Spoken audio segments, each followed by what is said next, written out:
ব্যর্থতার বৃত্তেই বন্দী West Indies, এবার পাকিস্তানের কাছে বিশাল হার। সম্প্রতি বাংলাদেশ টি-20 সিরিজ হারলেও ওয়েস্ট ইন্ডিজের বিপক্ষে শুরুটা ভালো হয়েছে পাকিস্তানের।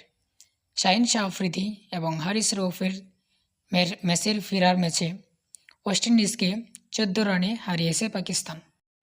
ব্যর্থতার বৃত্তে বন্দী ওয়েস্ট ইন্ডিজ, এই ম্যাচ থেকে প্রাপ্তি বলতে যদি কিছু থাকে সেটা টসে জয়। এর আগে ক্যারিবীয় অধিনায়কেরা টানা 9 ম্যাচে টসে হেরেছেন অস্ট্রেলিয়ার বিপক্ষে। টি-20 সিরিজের ম্যাচ 5 ম্যাচেই মুদ্রা ভাগ্য শাই হোপের বিপক্ষে গেছে।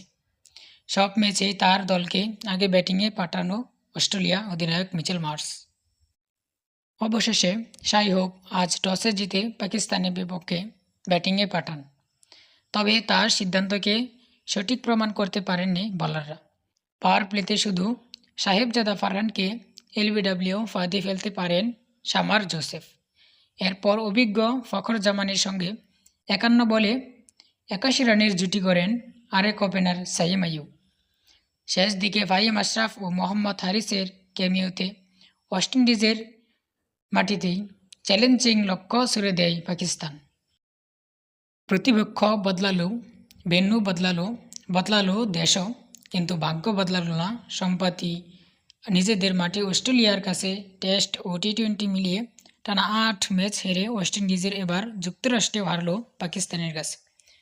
ফ্লোরিডার লটারি হলে 3 ম্যাচে টি-20 সিরিজের প্রথমটিতে আজ ওয়েস্ট ইন্ডিজকে 14 রানে হারিয়েছে পাকিস্তান।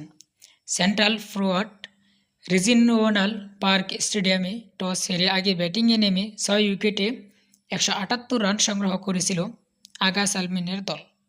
জবাবে ক্যারিবীয়রা 7 উইকেটে 168 রান করতে পেরেছে। সম্প্রতি বাংলাদেশ সফরে টি-20 সিরিজ